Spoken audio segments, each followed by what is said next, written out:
Selamat bertemu lagi kamu orang-orang luar biasa dimanapun kamu berada. Hari ini kota Melbourne agak sedikit dingin, namun rasa dingin tidak mengurangi sukacita yang kita miliki. Nah teman-teman, saya ingin berbagi ilmu sedikit yang saya dapatkan dengan cara yang juga tidak sengaja. Jadi teman saya itu memberikan saya siomay dan ya saya sedikit kepo lah, tanya gimana buatnya karena saya lihat dia bikin tanpa ikan.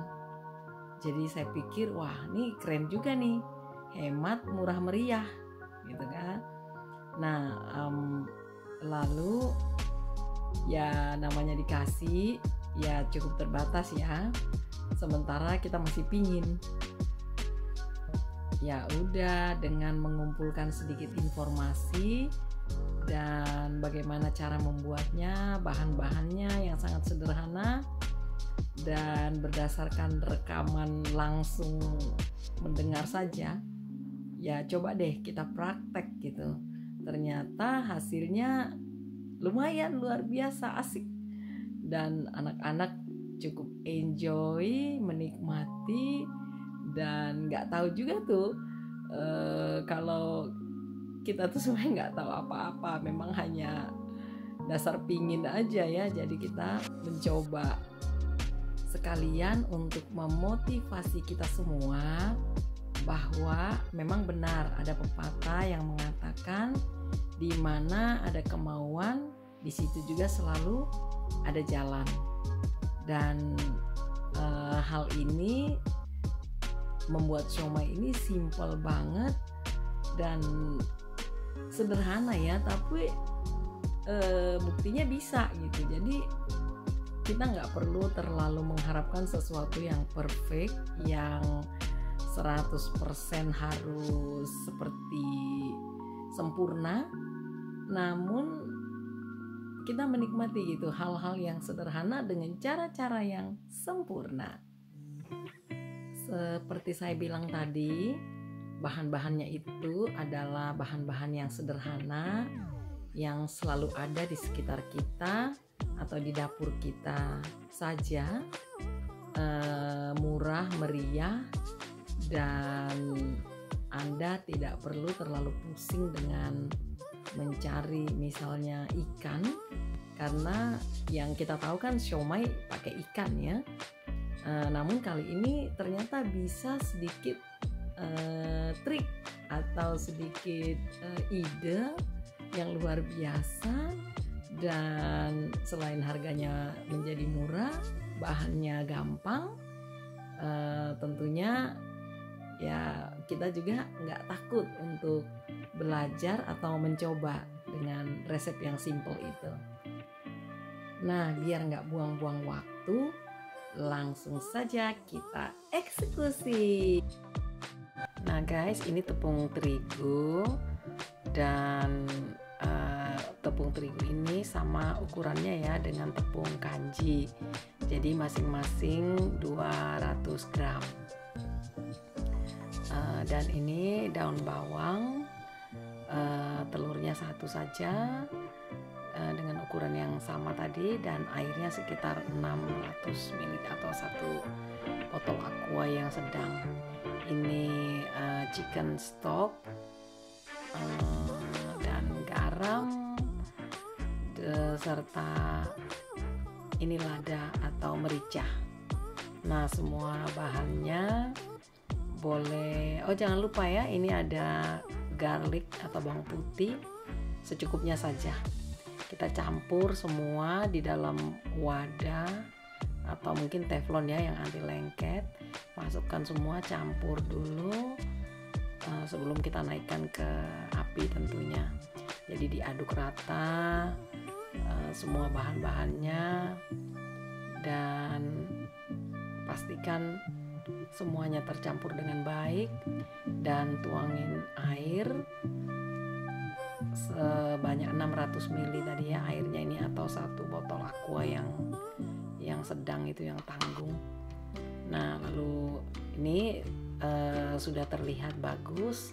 Pastikan tidak ada bulir-bulir atau gumpalan-gumpalan yang nantinya itu membuat kita agak susah untuk mengaduknya kalau dia tidak tercampur dengan baik. Setelah itu pelan-pelan kita naikkan ke api yang sedang dulu, perlahan-lahan ya, sambil kita terus aduk-aduk perlahan-lahan. Kalau dia sudah kita lihat agak mulai mengental gitu, kita bisa ngerasa ya agak berat waktu diaduk, maka apinya bisa kita kecil-kecilkan juga sedikit gitu. Nah, jadi jangan kita sampai terkejar-kejar karena kita mengaduknya ini memang harus konsisten. Nah, lalu inilah hasil setelah dia airnya habis ya. Nah, dia tampak lembut banget, dan bagusnya ini memang dalam keadaan panas seperti ini. Lalu kita sudah matikan api, kita masih aduk-aduk sedikit, jadi kita pastikan semua bahan tercampur dengan baik, rata, dan tidak ada lagi gumpalan-gumpalan yang tersisa. Setelah itu dalam keadaan masih panas ya, tadi mungkin kita rest 1 menit lah gitu, atau enggak lama sih. Masukkan bawangnya, kita aduk lagi dengan rata. Jadi ini adonannya dalam keadaan masih agak panas. Kita aduk lagi dengan secara merata seluruh bahan yang kita sudah campur tadi. Dan ini yang kita masukkan kan daun bawang ya. Aduk saja pelan-pelan, tidak perlu terlalu keras. Yang penting dia tercampur dengan rata. Lalu kemudian kita siapkan yang berikutnya adalah telur. Nah, kita masukkan telurnya semua ya, kita pecahkan, putih dan kuningnya semua kita ambil. Jadi kita aduk lagi dengan rata sampai telur ini benar-benar merata dengan adonan. Jadi adonannya itu udah nggak ada yang menggumpal atau terpisah dari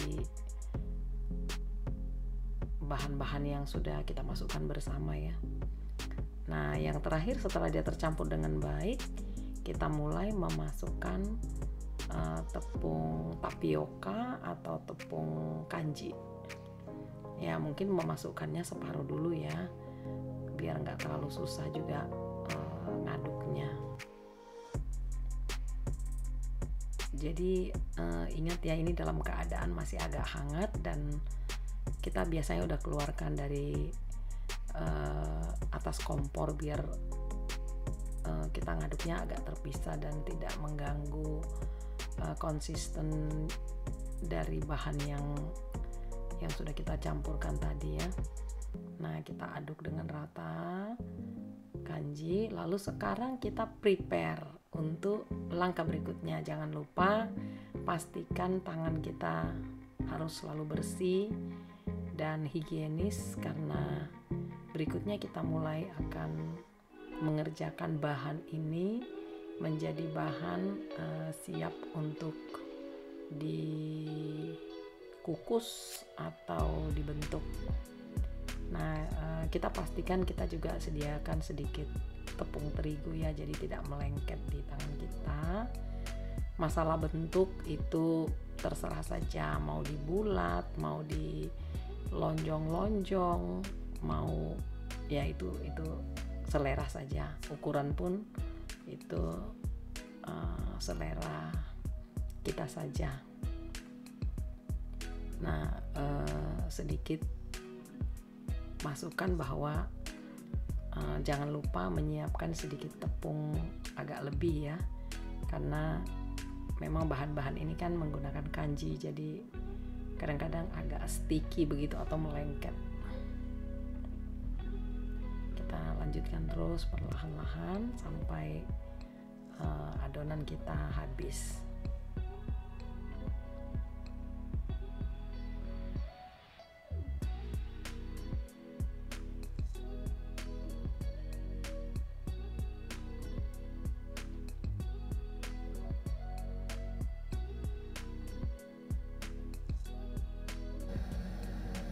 Nah, kita udah menyiapkan air yang kita didihkan, lalu kita memasukkan siomay yang sudah kita bentuk bulat atau memanjang seperti sosis atau seperti apalah yang saudara inginkan. Kita akan mengukusnya beberapa saat. Jadi airnya itu mendidih ya, dan kita langsung saja masukkan ke sana sampai siomaynya ini nanti dia mengapung. Tandanya dia sudah masak. Ya kurang lebih sebenarnya seperti membuat bakso saja ya. Artinya kita harus memastikan bahwa siomay yang kita buat ini benar-benar matang sampai ke dalam. Nah, inilah hasil dari siomay yang tadi sudah mendidih dan sudah mengapung dan kita angkat ya. Taruh di piring atau di wadah di mana yang kita sudah siapkan. Setelah itu kita siapkan lagi kukusan. Jadi saya menambahkannya dengan tahu, dengan kol, dan tada, ini adalah sambal kacang. Sederhana saja, sambal kacang, saudara. Cabai ya, kecap, kacang diulek ya, selera saja ya sebenarnya. Nah, hasil akhirnya seperti ini. Jadi enjoy saja. Nah, sedikit info juga sih, ini kalau teman-teman mau menggorengnya sebenarnya bisa juga, karena sebenarnya ada juga yang anak saya goreng dan enak. Nah, inilah hasil akhir dari siomay yang kita buat tadi. Jadi enjoy, semoga kamu juga bisa melakukannya.